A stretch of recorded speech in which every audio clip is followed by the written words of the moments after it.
You know, it's pretty pathetic to sit there and call yourself the president of the United States and sit up on a national platform and broadcast some bullshit talking about your Second Amendment is not absolute like any other right.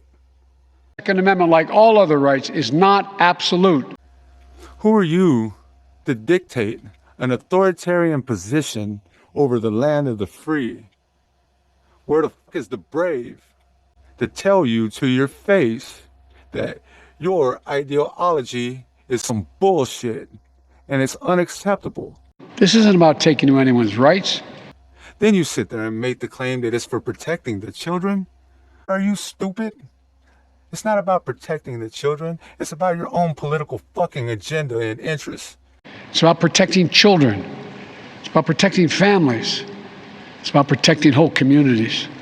It's about protecting our freedom to go to school, to a grocery store, to a church. That idea has been on the books for a long time. Gun confiscation. Yeah. They've been working on the implementation of that shit in phases. Without being shot and killed. We need to ban assault weapons and high-capacity magazines. And if we can't ban assault weapons, then we should raise the age to purchase them from 18 to 21. Strengthen background checks. Enact safe storage law and red flag laws. They're bringing it to you on a whole nother level now because the terrible, tragic event that occurred in Texas gave them that little golden opportunity that they was looking for all along.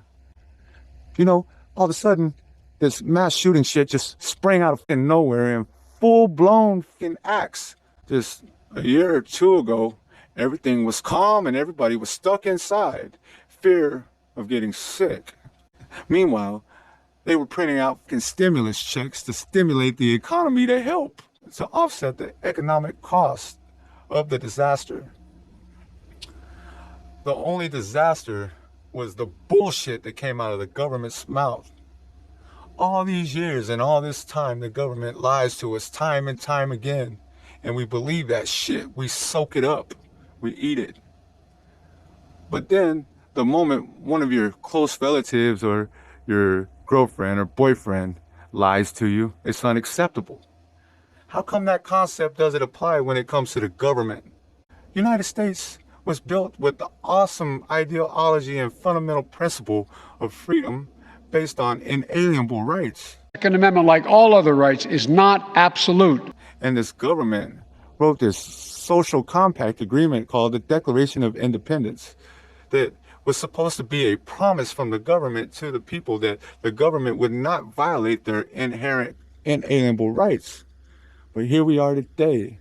This jackass sits up on the national platform and tells the people that their Second Amendment right, like all other rights, are not absolute, and it's for protecting the children.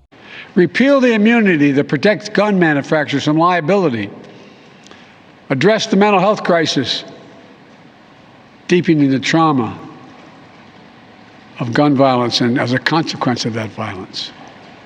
These are rational, common sense measures. And if Congress fails, I believe this time a majority of the American people won't give up either. I believe the majority of you will act. So to summarize the president's remarks tonight, your constitutional rights are not absolute.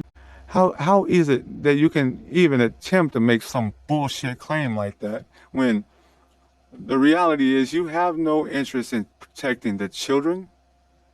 How are we going to even protect the children when currently your administration, your cohorts in the office are working on restrictions to be implemented so that people won't even have the necessity or tool required to provide that protection for the kids in the first place?